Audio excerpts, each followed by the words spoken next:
Man, I am so bummed. I got to tell you, I cannot believe that somebody stole my short rack. And I had made it short. It's one of my really good commercial racks that I take on the road when I work.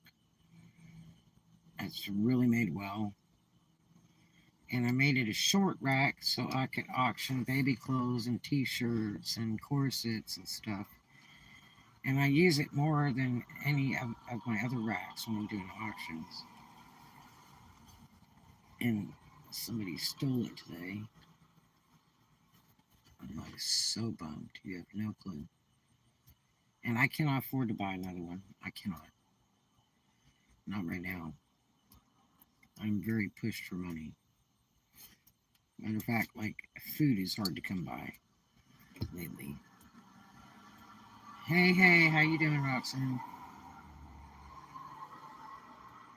Thank you for the thumbs up. Man, I am so bummed. I just want to cry. And I kind of think I have an idea. Well, there's a ton of video, that's the thing. So, and I mean a ton. So, yeah, all those complexes charge insurance and stuff, but um they're required to now, I guess, or they require it. I've dealt with some places that don't. And I mean, if you have house insurance and stuff like that, you can put it on your house insurance and not have to pay anything. But I don't have house insurance, so. But yeah, I was really bummed, man. I did so many shows today, all the auctions, and it takes so much time to photograph and list and all that. And I've been doing it since way early this morning. I went in really early, and man, I want to tell you, I had just finished auction down in Stripper Hills. I'm running them out for pennies, and I didn't even sell any. Running them out for pennies like what it cost me to buy the shoe without even decorating it. And so uh, and I mean, I had 20 pair of shoes, which was a few $1,000 sitting right there. Um, and let me tell you, plus I had three pieces. I had a little table and my really nice rack for my mannequin, and then that short rack that I've been using a lot lately, doing corsets and baby clothes and t-shirts and stuff, because I can sit down with it and run the camera and stuff, and I don't get so tired. And and this one rolls and everything. It's really nice. It's my good road racks that I have to have when I'm on the road, and then they made up. I can connect them all together, and I used to run like three of them, and then a lot of times I would just run two. But I don't think I have all three anymore. I think I just had the two left. But oh man, I am so bummed. You know, whoa. And I think I have a pretty good idea who got it, and I, you know, asked her if she'd seen anybody over there or whatever because she was there like all day. But there was only two other people there, and I mean any of them could have done that. But I mean, I just found it really hard to believe because this is like not the place where people would steal stuff. It's just not. I mean, um, man. So as I was putting all the shoes back in the plastic containers and stacking them back up in order and everything, and then I went to move my pieces back into the thing. Um, I went and got the table and I went and got that rack, for the mannequin. And then I'm like, where the hell's my short rack? So, and management was gone most of the day. But there's a ton of video, especially right where I'm at. There's two cameras right exactly where I'm at. So they're going to look at it tomorrow. But I am so sad. One, because it hurts me so bad for my business. Um, and my health is really, really bad. And getting worse. And I really needed that short rack so bad. Like I say, I use it more than any of them right now. And if I ever get to go back on the road again, I really need it. So, but I'm really pushed for money right now. So I've been going like several days without eating, and gas is hard to come by. It's been really, really tough. I don't have medical insurance. I can't even afford it. So it's just kind of fate. So yeah. But my health has been getting really bad the last like 5 years. It just gets worse and worse. Nothing I can do. I don't have the money to foot it. So yeah, so that really hurt today. I just was like, why would somebody steal from me like that?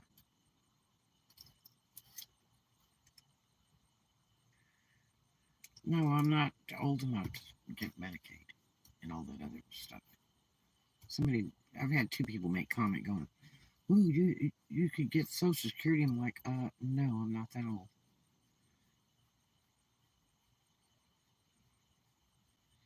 Matter of fact, one of my lawyers goes, "Well, I thought you were 71." I'm like, no, not even close.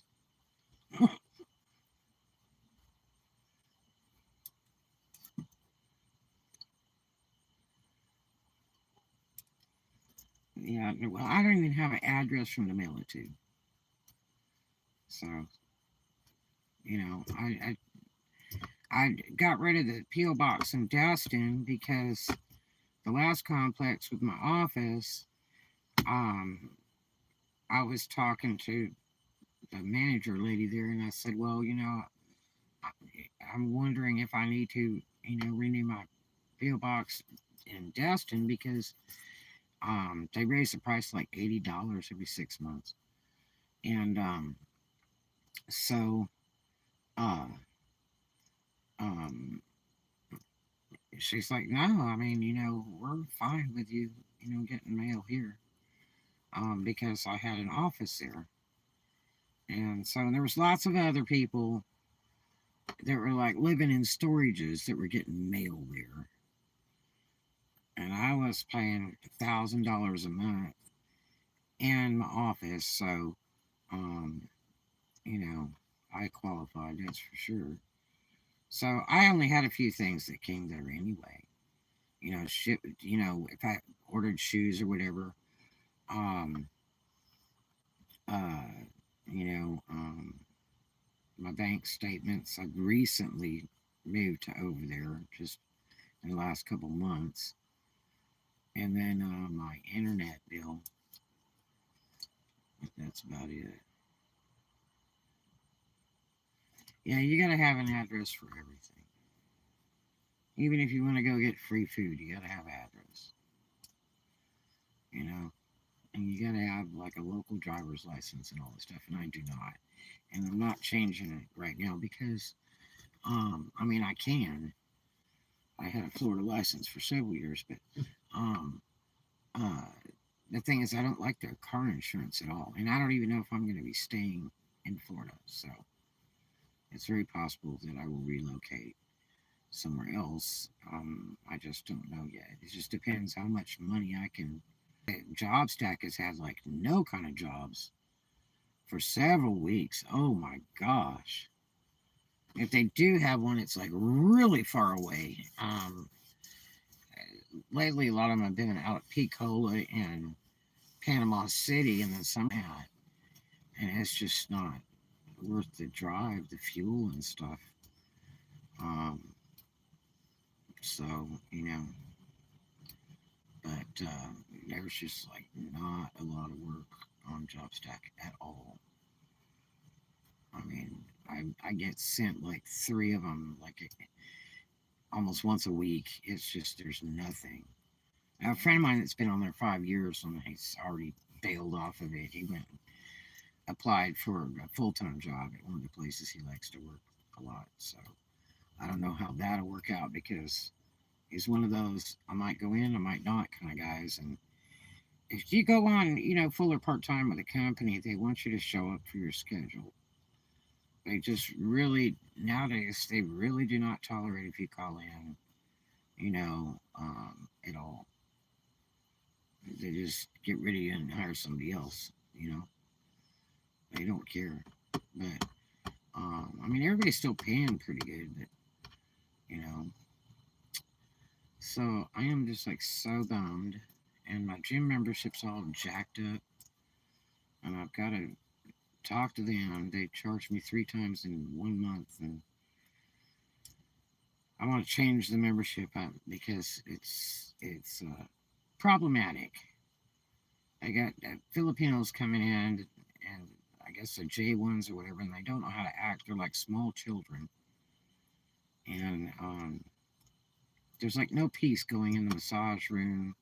They're always videotaping in the dressing room, and they're not supposed to run any video or phones or anything except for in the front lobby. And they're just like little tiny children. They don't know how to act in public, and it's kind of aggravating. Yeah, it happens with Planet Fitness. There's so many complaints about Planet Fitness on the internet. It's beyond belief. And you have to hook a bank account up to it. They don't let you do PayPal because PayPal you can turn around and stop that payment and get it returned and everything in a heartbeat. But yeah, they do screw up sometimes.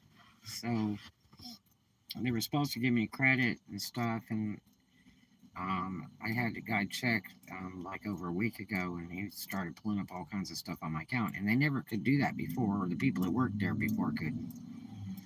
And he was telling me all this different stuff, and I had a back charge on me from like 2 years ago.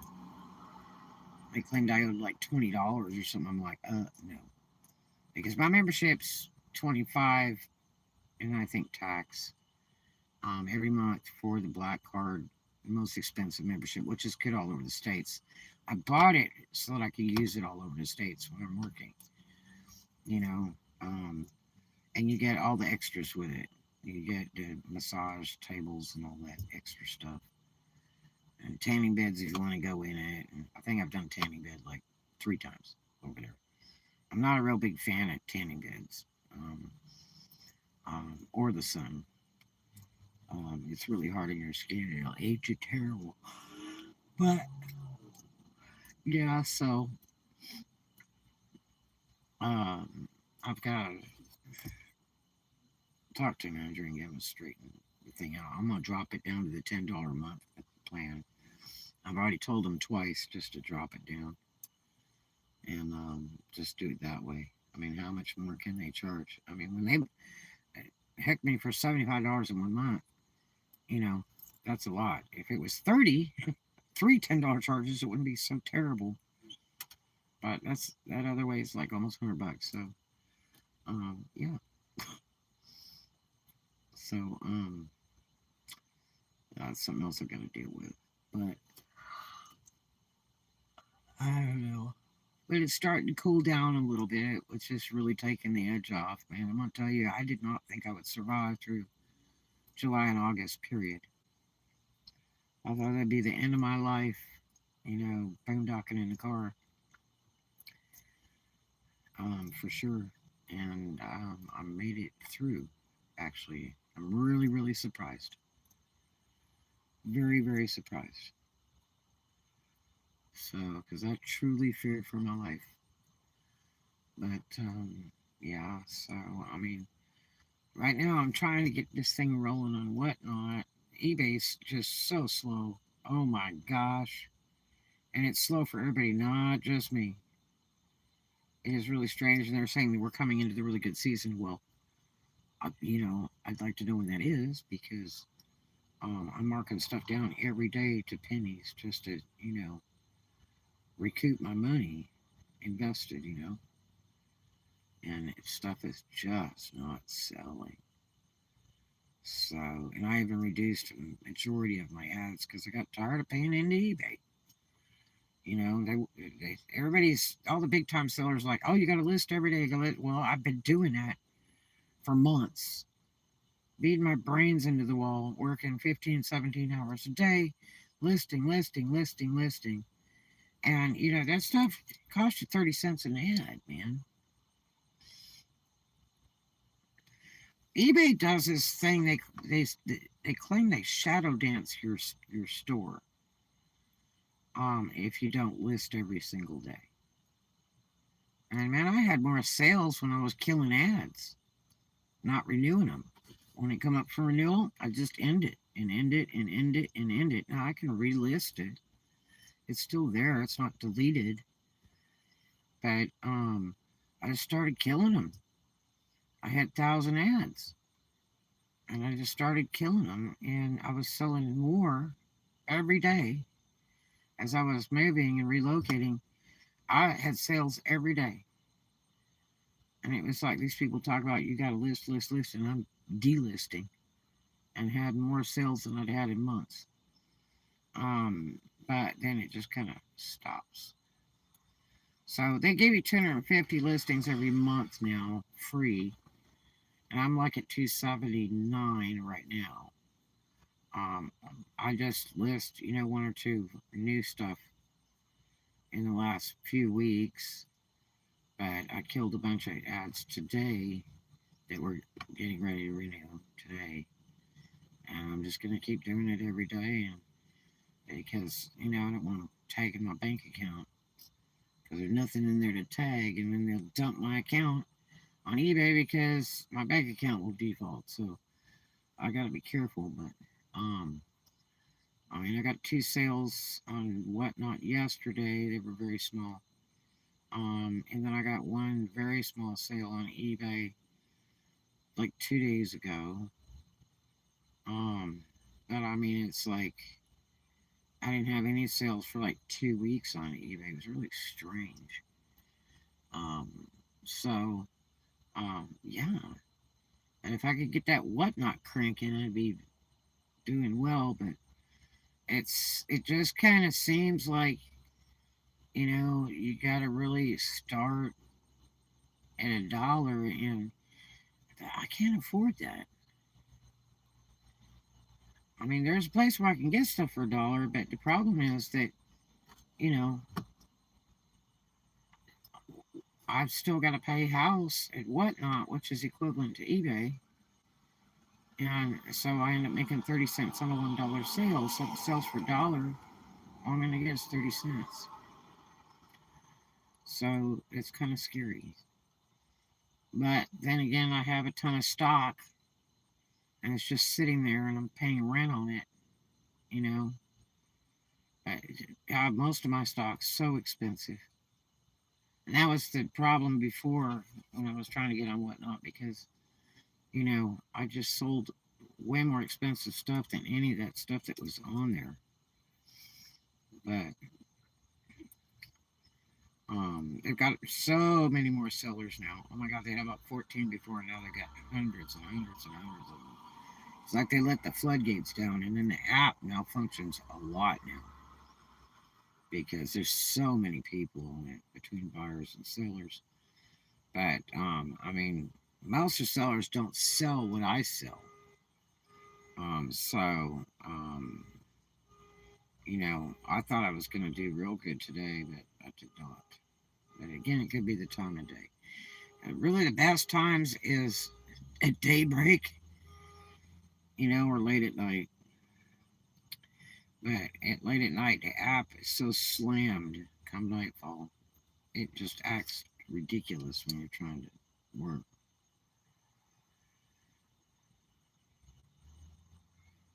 It increased a lot. Um, Oh yeah, there's so many sellers on Whatnot now. It's beyond belief. They're letting everybody in if they have enough stock to run. Here's the thing with Whatnot: if you want to be a seller, you have to prove to them you got enough stock to run, and I got it. That's for sure. The problem is that most of the buyers, I don't know if they're all kids or what the deal is. Most of the buyers like to go to that dollar stuff, and it's so sad. You'll see these people selling stuff, good name brand stuff and everything. A lot of it sells for only $1. Nobody else will bid because you got to have that following. You got to have subs on there, and you can't do it unless you have probably if you have about 400, a minimum of 400. And the problem is that you go into some of these Whatnot deals and they're just chatting instead of selling, and they're like, okay, everybody sub each other, and all these people will start subbing on you and stuff. But a lot of them are wannabe sellers or people that are just starting to sell and they're not buying nothing. So you're getting a bunch of subs that aren't going to be, cash business for you. I'm looking for customers. So yeah, one girl told me today, we were talking on private message, she says, just sub everybody and they'll sub you back automatic. Just sub everybody you see in any show. But then here's the next thing. Every time somebody has a show, they send a thing across your phone. So the phone will be going off constantly and run my battery down. Every time that all those messages are coming through, be bing bonging all day long. And so, and at night, I'm not even for all that ruckus. There's only a few people I sub on there, and I go in there and help them with their shows, and they appreciate it. And um, I learn a lot watching some of these big, big, big sellers that I help. Um, I mean, I don't buy anything on there. I can't afford to anyway. There's been some things I would have liked to have bought for sure that went really cheap, but I can't do it right now. So money is really really bad right now, and I got 3 really big storages to pay in like the next 10 days, and I'm creeped out. And not to mention my car insurance. My internet's due tomorrow, and I don't think I'm gonna have that tomorrow. My internet's not been acting real good. It did for a few days, and then it just is all screwballing. It was bad at the other place a lot of the time. Even though I got the new unit, which works so much better, it's still having problems. If I turn it on, it just doesn't want to run sometimes. And um,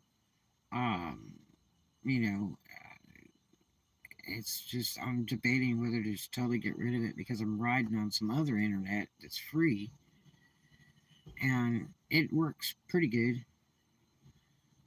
It works better than my internet actually, but yeah, because the biggest problem is with Straight Talk. If you use a lot of your internet off your Straight Talk phone, which the auctions are run with your phone mainly, um, then they put a brick on it after you use so much of it, and you can burn some gigabytes running on the live, just like running live, on YouTube. You'll tear up some gigabytes and well, they'll step all over it getting to run terrible, and then I won't be able to do auctions if I have to run on my own internet on my phone. So yeah, but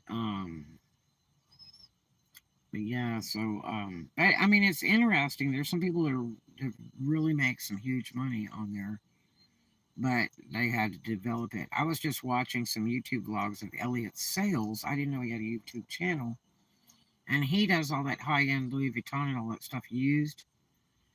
And he just makes a killing. Right now, he's doing 3 shows a day. He normally does 1 or 2, but right now he's doing 3 shows a day, and he is banging that money out.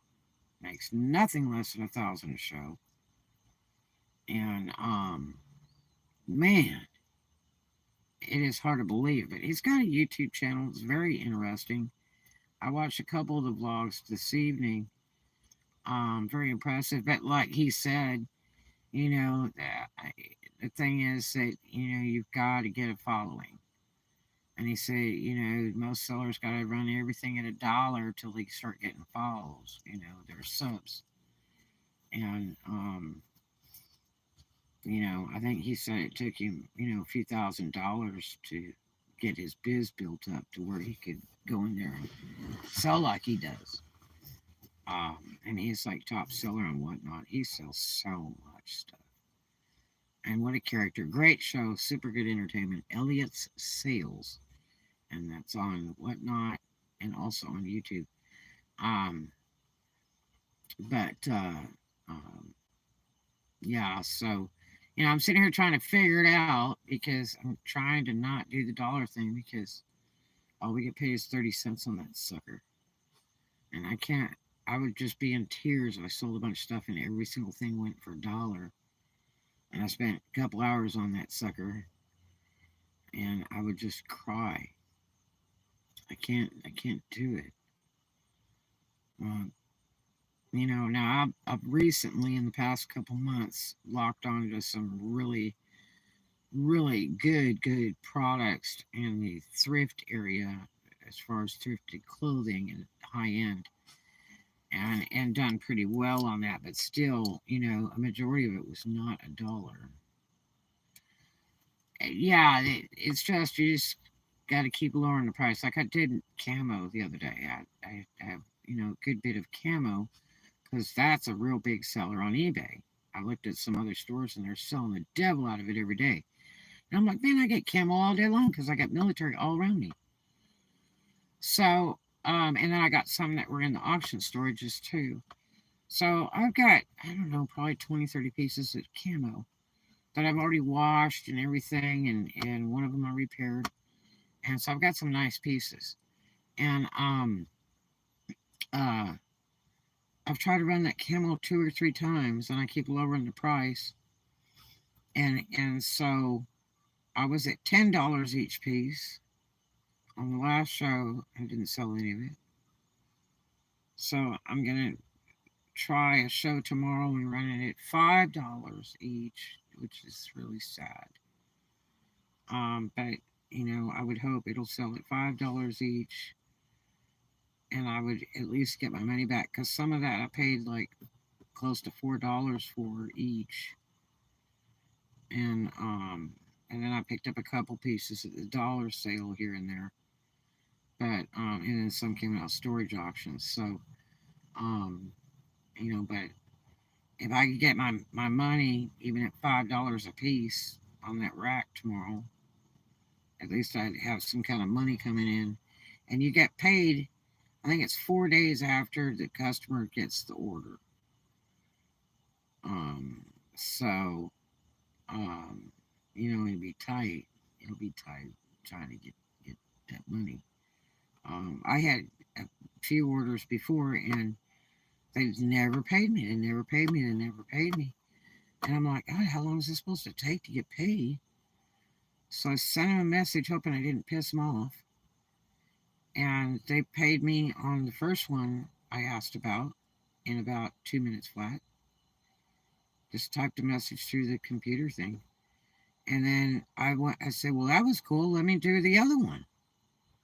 So I sent a message asking about that one.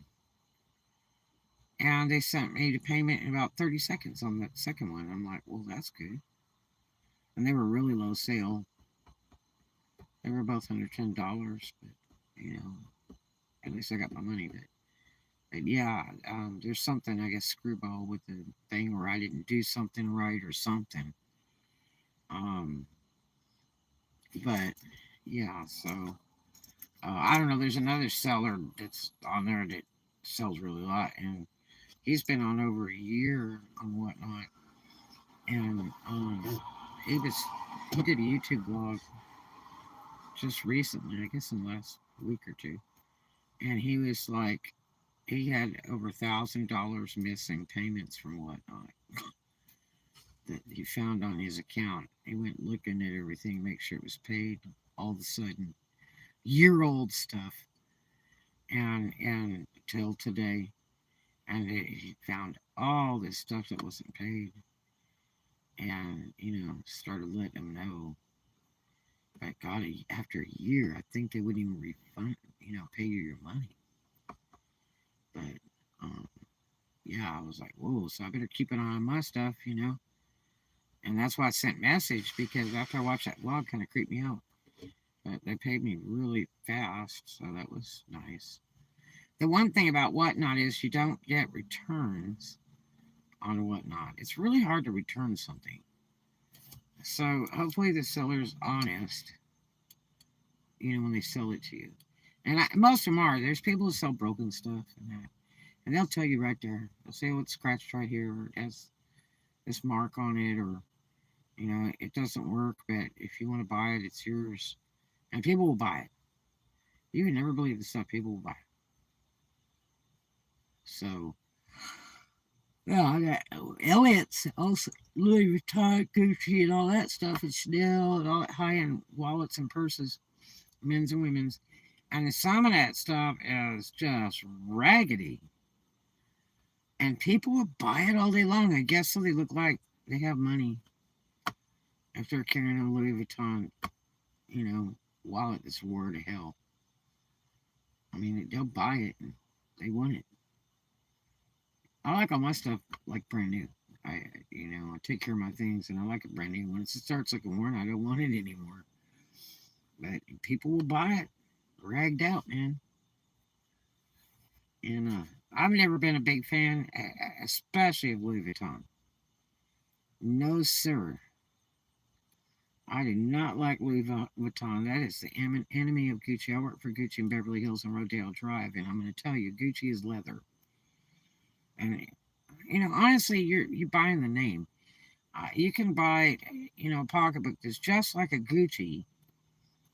Okay, now I'm not talking about a fake or anything. But it can be made exactly like a Gucci, and pay like 1/4 of the price because it's not a Gucci. And so that's the only thing, because in Beverly Hills, Century City, all that stuff back home in California, people were really into the name brands years ago, and it was a big deal, to save your pennies and buy stuff like that. Now I liked Christian Dior really a lot, but I mean I bought a pocketbook. It was absolutely beautiful, and I got robbed one night coming from work on the buses, coming from Century City, and I wasn't even 18 years old, and I was dressed really, fashionable and everything, and I had that pocketbook, and I had the matching wallet, and the pocketbook, I think I paid $275, which back then was like paying $2,000, but I paid $275 for a very nice Christian Dior. Well, if I'd have bought a pocketbook like the one I had in Gucci, it'd been over $1,000. In Louis Vuitton, it had been about $700. And Louis Vuitton is plastic. It's plastic with very little leather trim. And Gucci's real leather and fabric. You know, so I've never been a big fan of Louis Vuitton, especially it's got all that LV all over it. I just that means you're carrying a lot of free advertisement for these people. They're not paying you for that. But yeah, so I really look down on Louis Vuitton. It does not impress me, because it's plastic, and people are only buying it for the name. But I mean, I knew costume makers in Memphis that were cutting up Louis Vuitton stuff and making two-piece outfits out of them for dancers.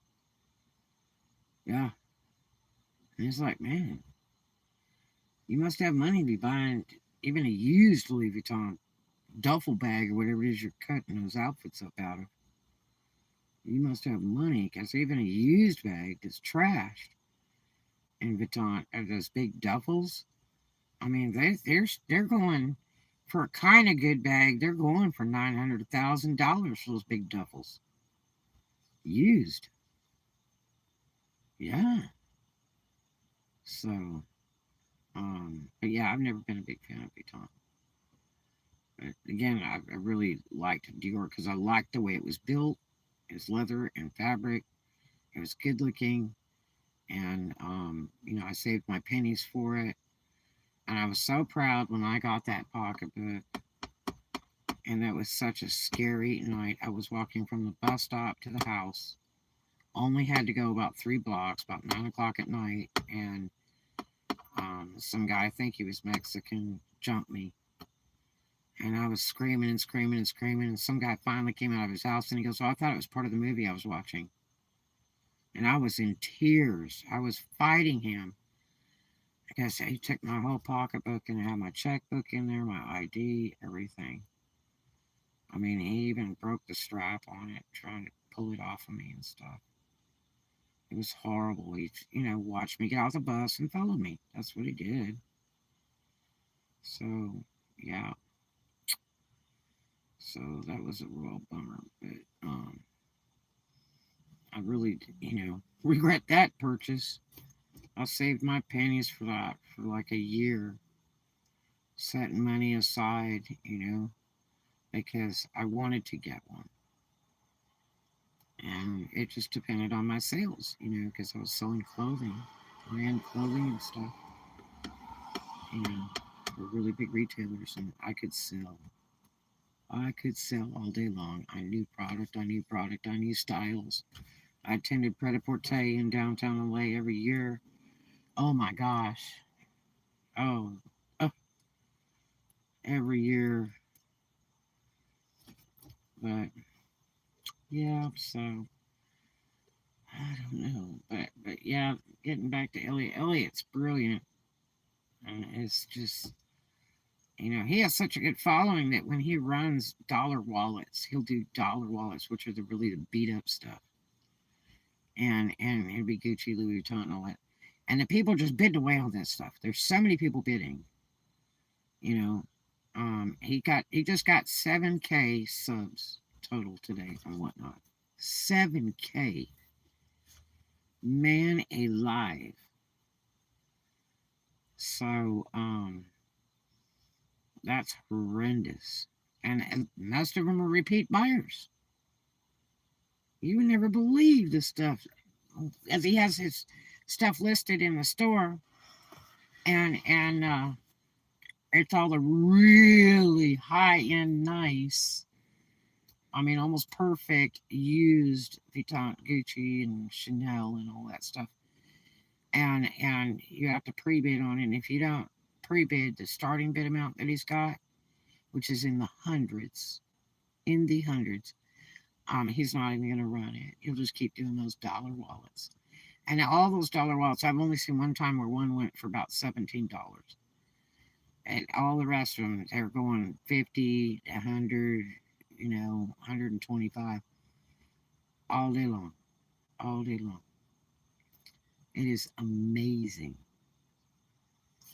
It is truly amazing. So, yeah. I mean, like today, I watched him in all 3 shows, and I didn't stay for the entirety of the shows, but I went and checked back because he'll run about an hour. And I went and checked back like right before he gets ready to leave and look at his sales, and it's just unreal. Even on the dollar wallets, I mean, you're talking nothing less than 1,000, and then whatever big pieces he sells and the good stuff is, really expensive. Yeah. So, but he does a lot of estate sales, and he's out of Tulsa, Oklahoma, and he's an estate sale auctioneer and stuff like that. He does a lot of estate sales, so he can get a hold of a lot of that high dollar stuff from the old folks that died. So he probably goes in and says, "Look, if I can have all the Gucci and Louis Vuitton, you know, then I'll host an auction for you or something." There's something he'll do. I'm sure. I'm sure. to where he gets a hold of all that. So I saw a YouTube video just a minute ago that he did, and he had got a hold of somebody at a secondhand store that was not close by, and paid $100 shipping, and paid them $700 to ship a whole bunch of um, raggedy pocketbooks and wallets that were Coach, and there was no Louis Vuitton or Gucci in there, but there were some other high end brands, and they were wore out. Oh my God, and pretty dirty. And they put them all in this big huge box, and he was unboxing that. It's on his YouTube vlog, and I think it was unboxing bulk or something to sell and whatnot. And he's pulling all these old raggedy pocketbooks out that he'll go and he'll clean and condition a little bit, and then resell them. And I mean, I could tell he was thrilled to bits, and to me, it looked like all garbage. I mean, I was like, this stuff's junk. It's so much work to, you know, fix a lot of it, I mean, especially if you're redying. It really needs to go to shoemaker if anything needs to be redyed, and it doesn't always come out well unless you strip all the color off of it and start over. I know I learned that when I worked for Leatherbound Ltd. In the Valley in California, out in Woodland Hills, and I learned so much working for that company. It was just a little store in the mall, and it was all high end leather from their company. They didn't sell anybody else's stuff except for like cowboy boots. Like they had $1,000 Tony Lama boots. They had $3,000 Tony Lama cowboy boots.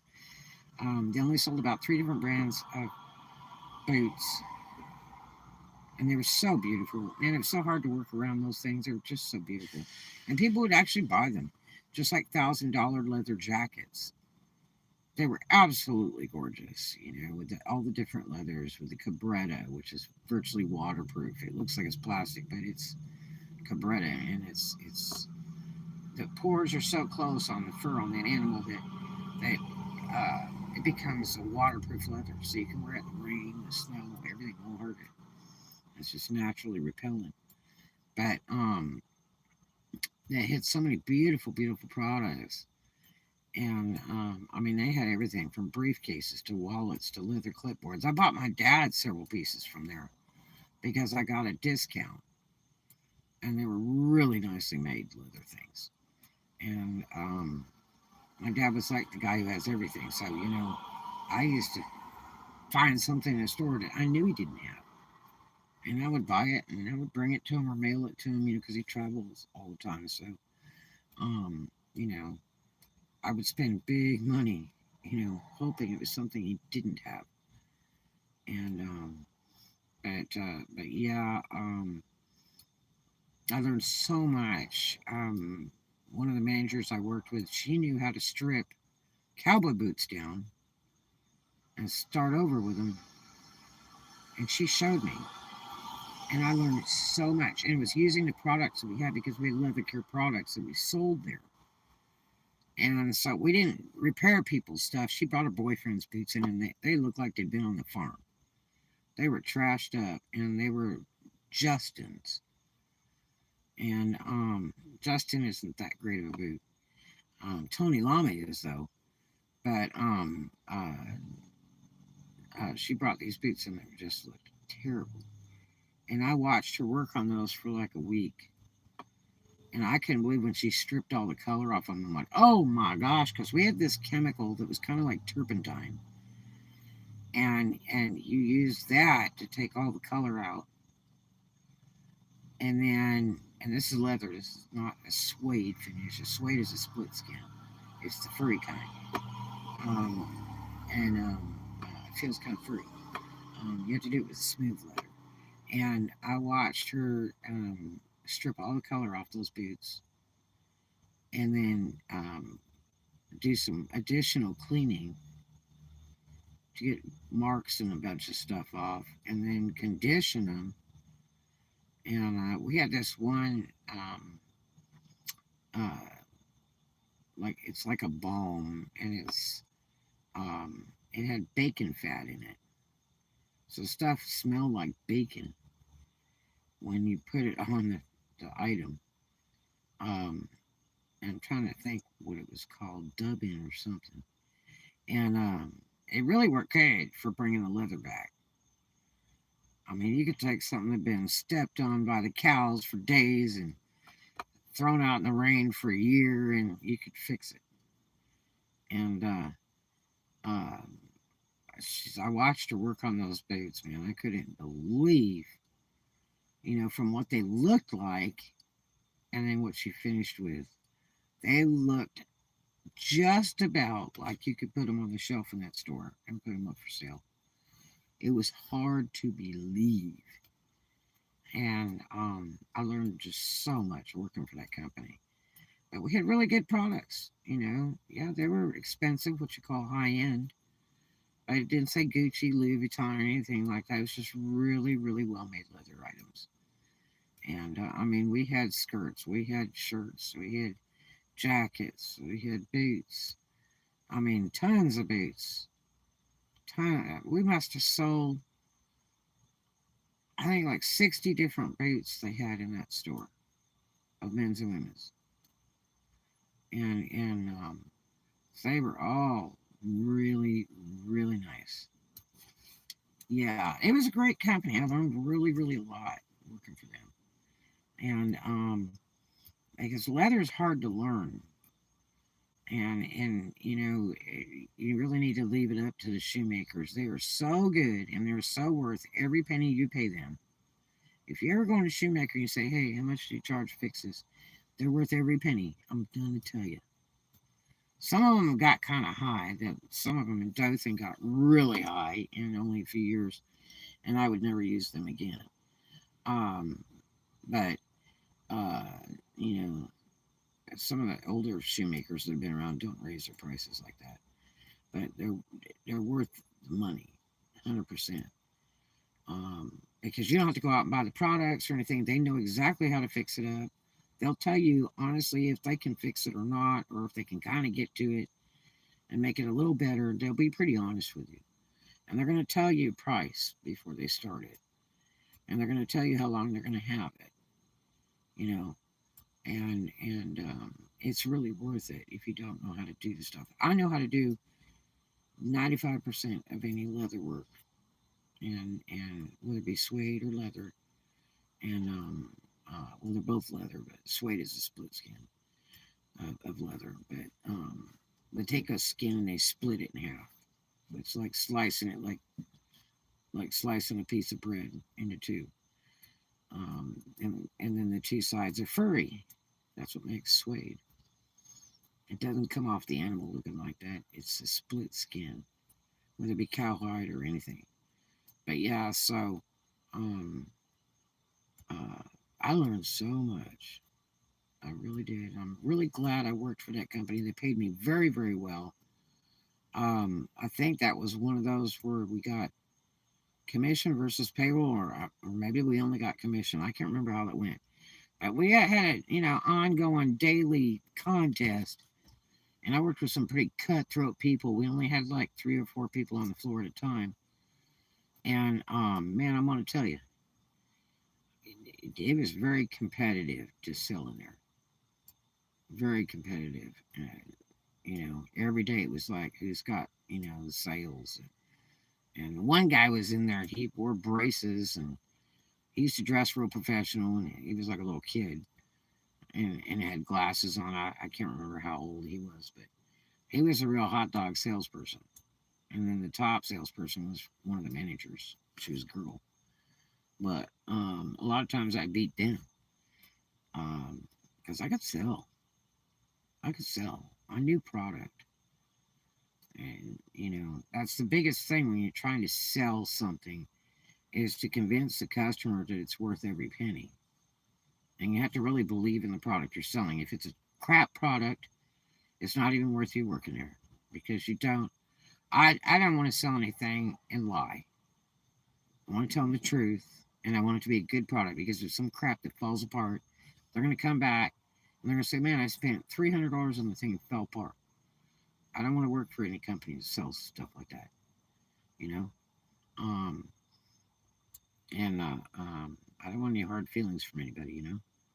But I really enjoyed working for them very, very much. I don't even know if they're still in business. Leatherbound Ltd. Yeah, it was in Woodland Hills, California, in the mall. I worked for Theodore Corporation. They're still open today. They're out on Rodeo Drive. They closed the one down in Marina Del Rey, where I worked. That's the one I worked, was the one in Marina Del Rey, Washington Square. And uh, um, that was interesting working for Theodore. All the employees had to wear white, and so you were really tempted to get clothes from there. And if you bought the white, you got it half off if you bought any white out of their store, because they really preferred you wear their product, and they really did have pretty neat products. But it was mostly like T-shirts. They sold a lot of T-shirts for like $45 each, long sleeve or short sleeve. You know, it was really interesting, and they didn't have Theodore all over them or anything like that. They had a tag on them, but they didn't have all that name stuff all over them. But they had very nice, tasteful clothing. I guess kind of more like boating clothing. Just, real nice pants and shirts. Most is geared for women. I can't remember if we even had any men's stuff at all. Um, and then, they had every color of the rainbow, whether it be pastel or dark. We had gabardine dress slacks. Those were very expensive. We had $1,000 blazers. One whole rack, $1,000 blazers. Yeah, Theodore blazers. Um, and then the sunglasses were the very best. Oh my gosh.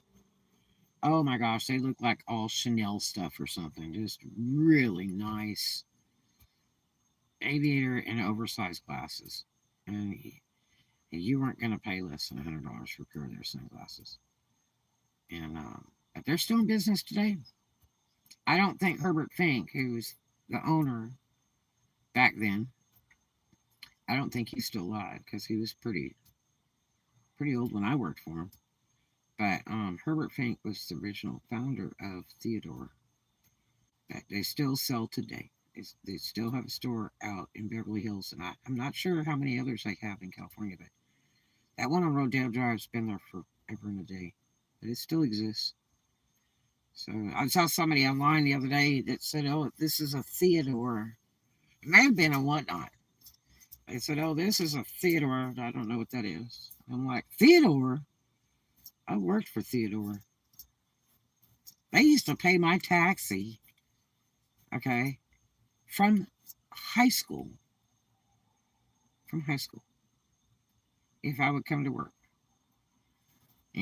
as early as I could, as soon as I got off school. And if I could leave early, they'd still pay it. I mean, as soon as I got there, they would open the till and pay them for my taxi. That's how much they liked my sales. They wanted me there all the time. Yep. Um, Very nice company to work for.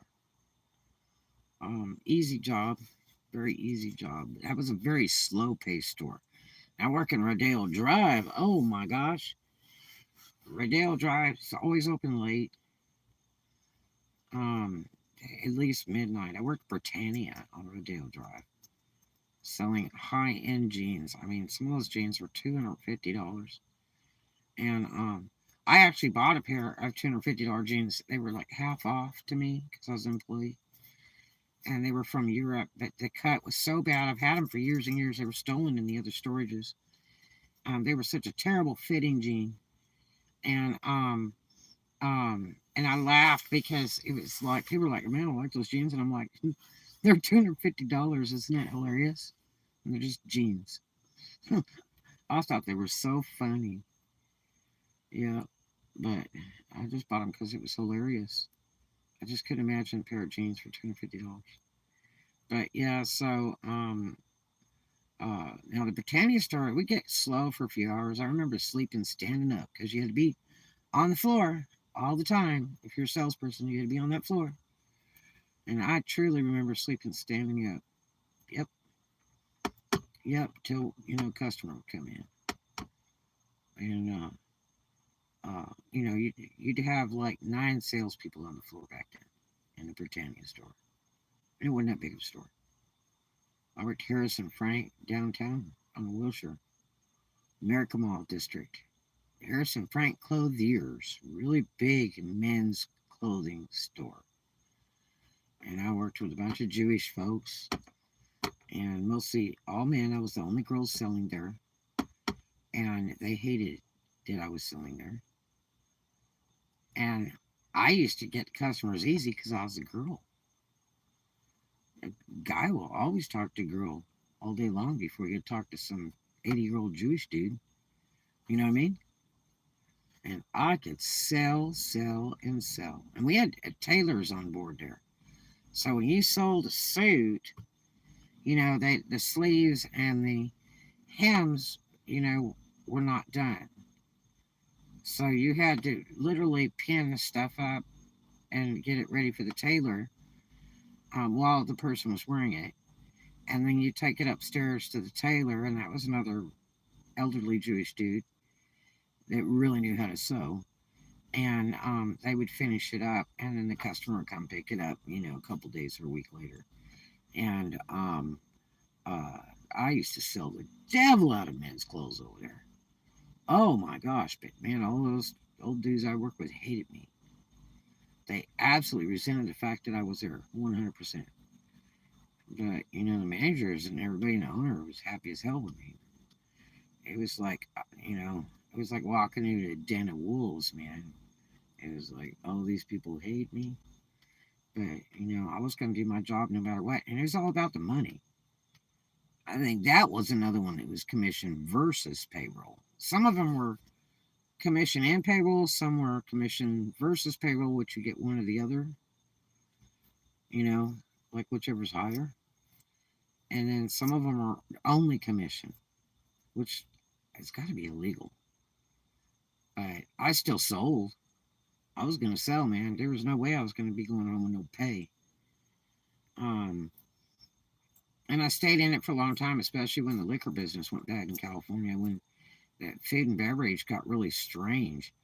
Not so much the bars, but the restaurants. You know, I worked a Mexican restaurant in Hawthorne Mall, and it was a really good Mexican restaurant. Had a ton of business. Always had a ton of business from opening to close. And so I got a job over there. I can't even think of the name of the place. And uh uh the people were not tippers. They were like, nickel and dime jobbers. If you got any tip at all, there might be 10 people come in at one table and nobody tips.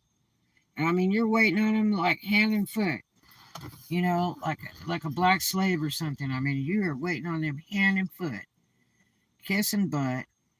There's nothing they have to wish or want for. And you're, really polite and observant. You don't make anybody wait. If you see them looking up, obviously they need something. You get right over there. And you kind of walk up and you go, you don't say, do you need anything? You say, how's everything going? Everything okay? And then they'll immediately say, oh, I need ketchup, or I need a fork, or I dropped my napkin. You always watch. And so, because you don't want to wave their hand in the middle of the dining room floor and embarrass the living crap out of you. So you got to watch. But yeah, so that was not good because the first paycheck I got over there, they had just changed the wage in California to a tipping wage, which I think went to like $1.10 per hour worked. And then on top of that, they pulled for tips. So, like the first, 2-week paycheck, because I think I only worked there 2 weeks. The first 2-week paycheck I get was like $32. And I was working every day. And I'm like, excuse me, I think my check is mistaken because, I would write the days down and my hours and then how many tables I waited, and my total sales and food. Because, I was always trying to compete with myself. Sell more food, sell more food. Sell appetizers, sell beverages, sell desserts. So, I always kept track of all that. And so, yeah.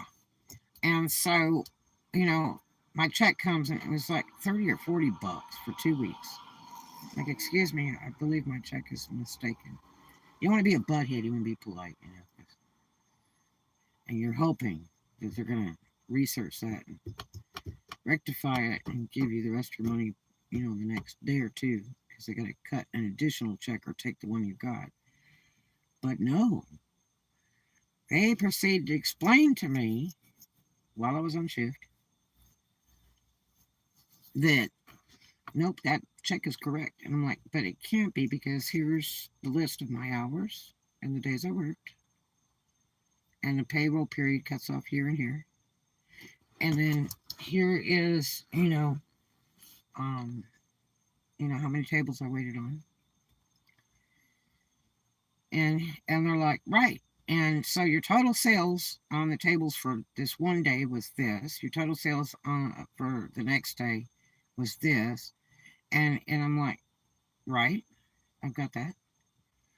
And they said, well, we're required by law to deduct from your paycheck for tips. I'm like, huh? And so what they were doing was, for every table you waited on, if they spent $1,000 in food, if they spent, this was not a real high end. I mean, it was a very nice Mexican restaurant.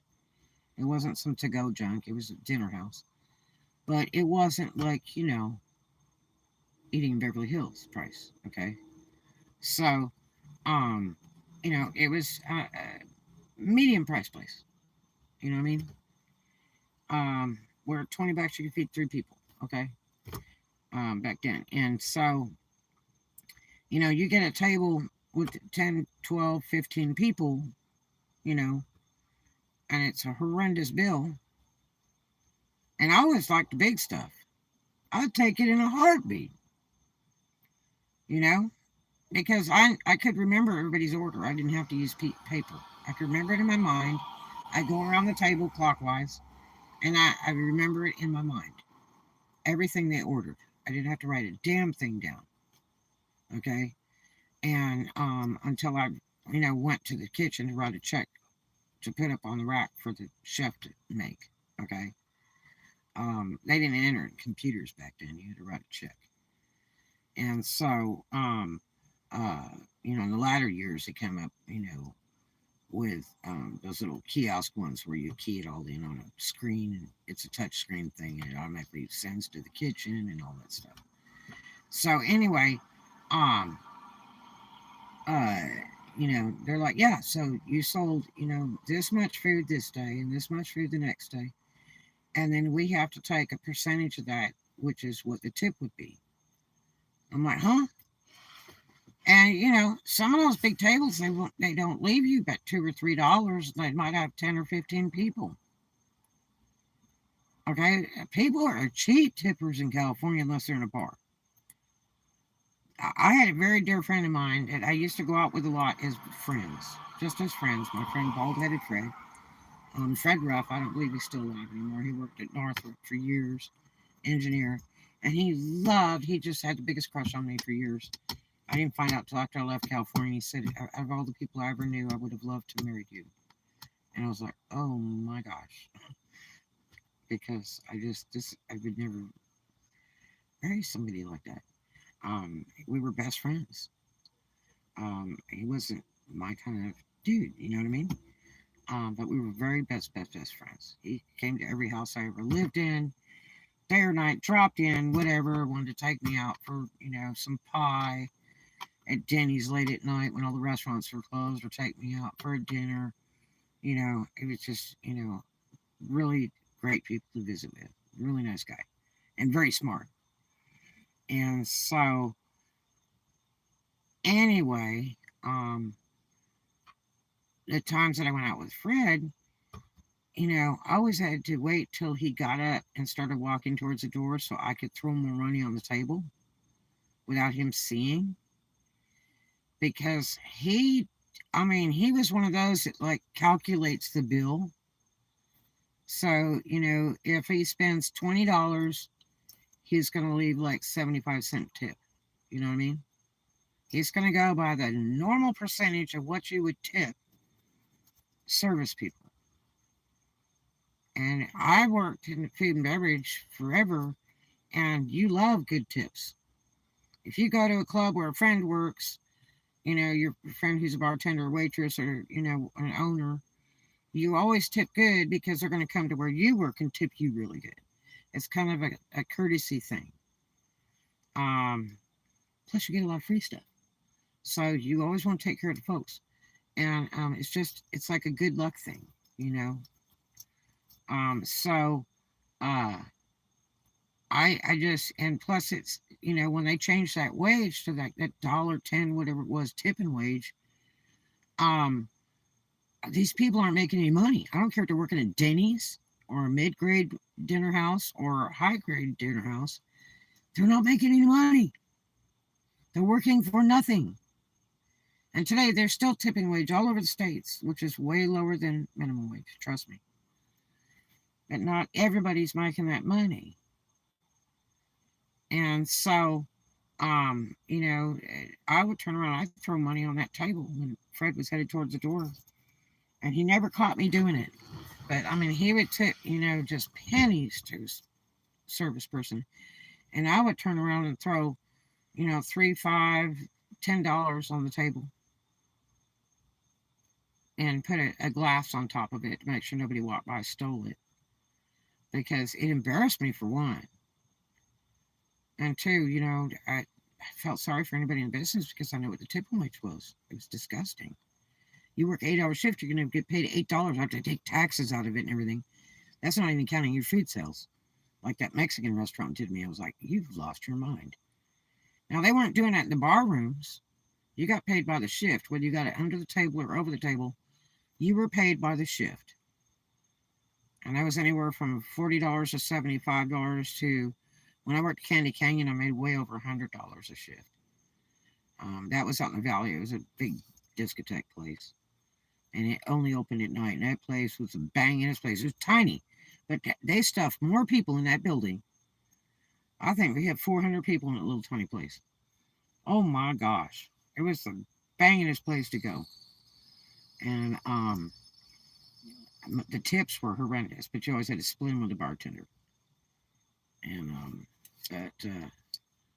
they're supposed to up your pay to minimum wage if you don't earn that with tips. It depends on the club. It's just like strippers. They do the same thing with strippers. They were like, if you don't make something every hour, then they're supposed to pay you a wage. And it doesn't work out that way because they killed payroll in strip clubs years ago, because you're now called an independent contractor. And they all are. The DJs, the freaking wait service, bartenders, all that wait staff, that's all they are. And so, they used to pay the dancers, and the thing that terminated that was that clubs were getting padlocked for what dancers were doing that they shouldn't have been doing. All that extra stuff. Not every club's like that. A lot of that's out-of-town girls that work at real loose places in big cities like Atlanta and places that do all that other stuff. But, yeah, and so there'll be traveling dancers. And so, when they do that extra stuff for a cop or something, they flash that vice badge on them and everything, they take the manager, they take the dancer, and they're the first ones to go to jail. Boom. And a club can't operate without a manager. They have to shut the doors till another manager runs down there.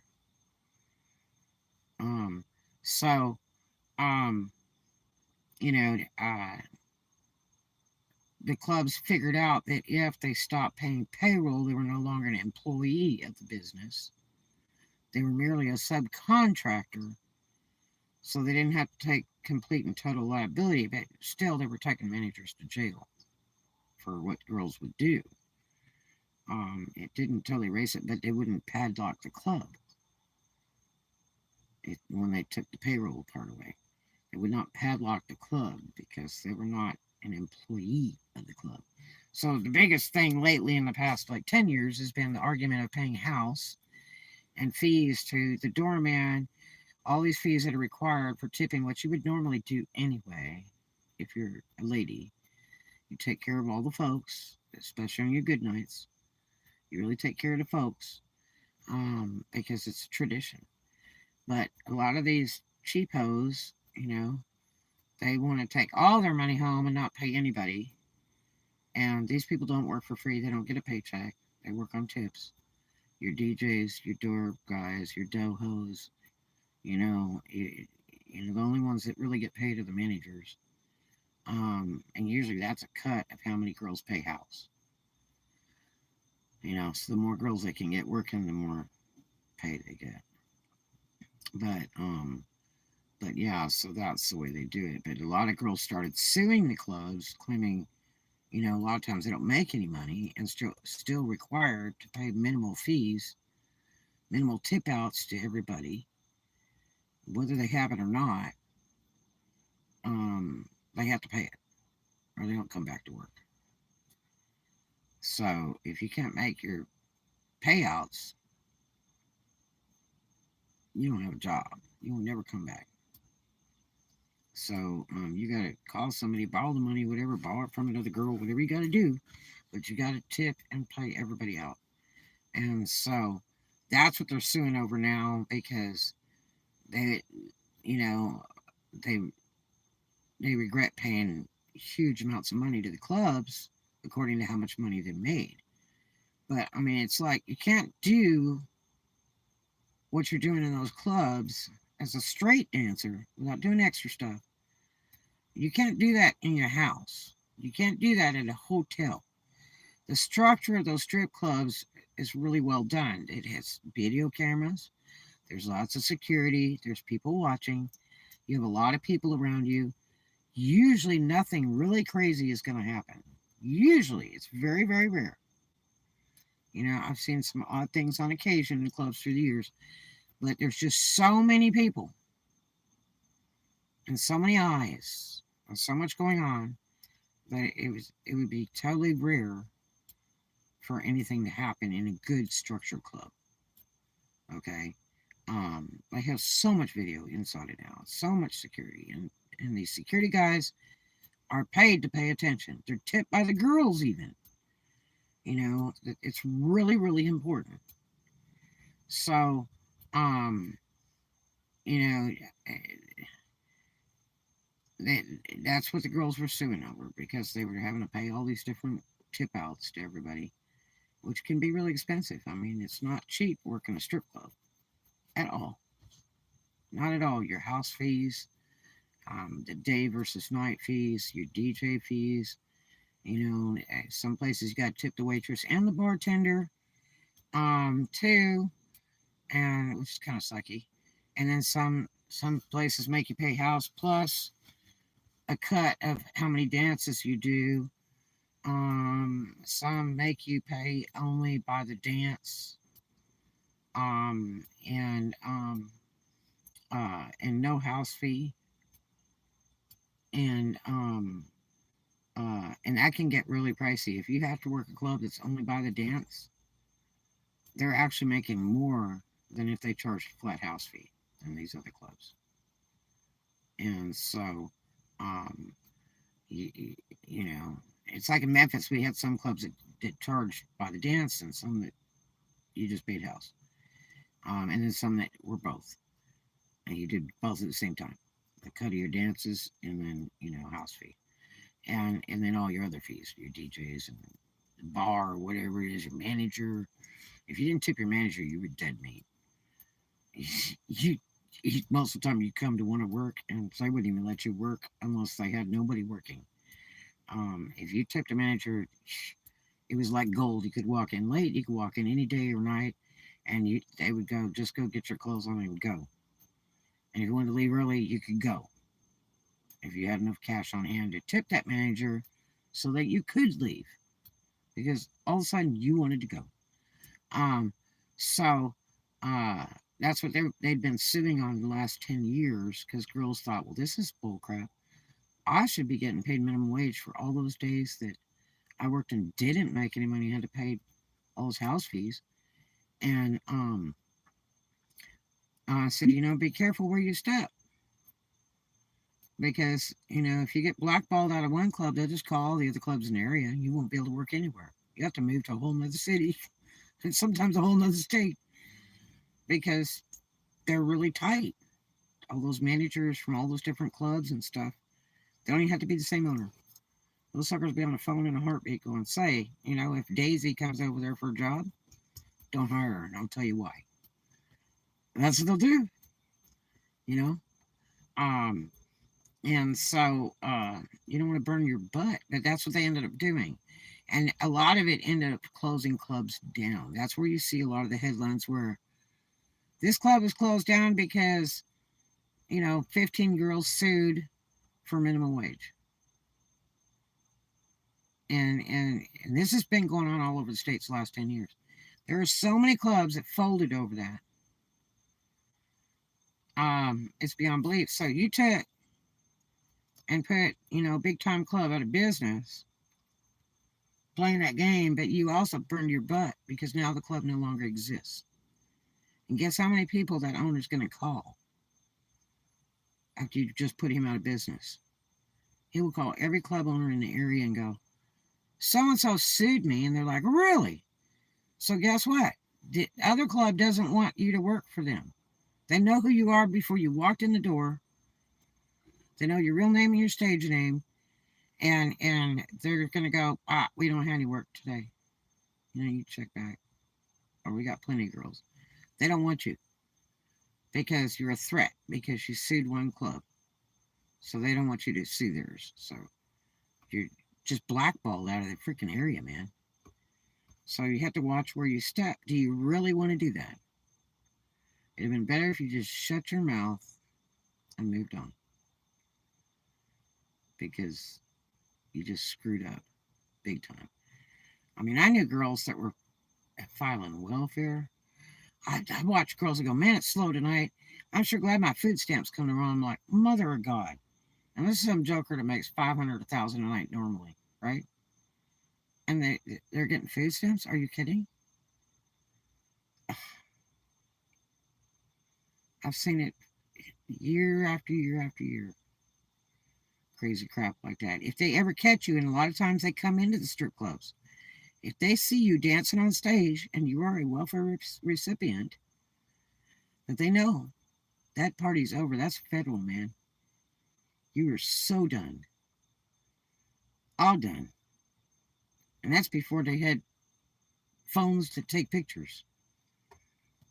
Man, yeah. Yep.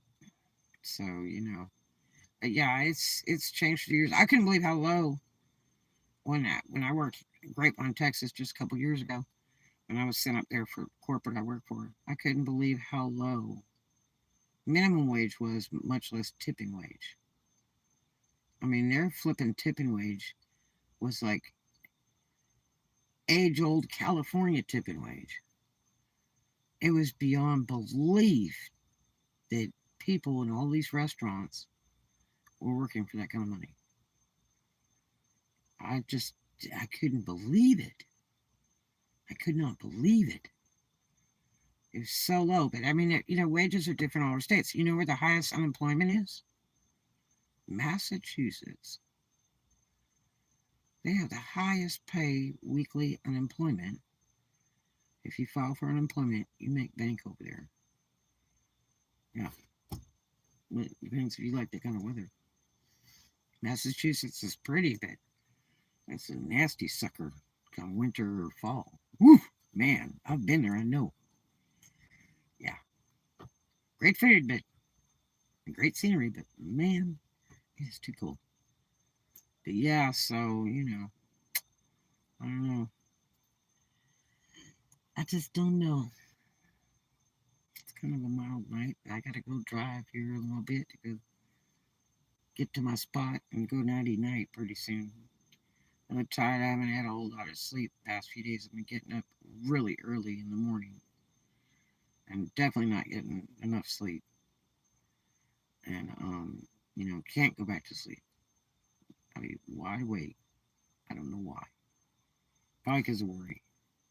I'm pushed to make all these bills and stuff. So, but yeah. So I don't know. But anyway, I decided to touch base with you guys, and we'll see what happens tomorrow. I'm just so sad. Sad that somebody would steal from me that I don't even know. And two, it's my work stuff. I absolutely got to have it. I can't afford to replace it right now. It just breaks my heart that somebody would do that. You know, I mean, this is not like California here. You know, where if you lay a pen down, they steal it. It is not like that here. Um, so I mean, it's not as casual as like Oklahoma or Arkansas or something like that, where people leave their doors open. I just still don't know about that. I would never leave my door unlocked. But I mean, yeah. So I'm just really bummed.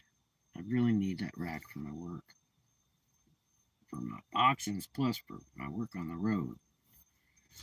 Man, it took years to get the best racks. Uh, but anyway, I hope you guys have a great one. Thanks for hanging out. And it's been a slice of heaven. Tomorrow's another day. I hope it's a good one. I'm going to try to run some stuff tomorrow, even cheaper, on auction and see if I can move some money at all. I mean, I've done stuff at $2 and couldn't sell poop. You know,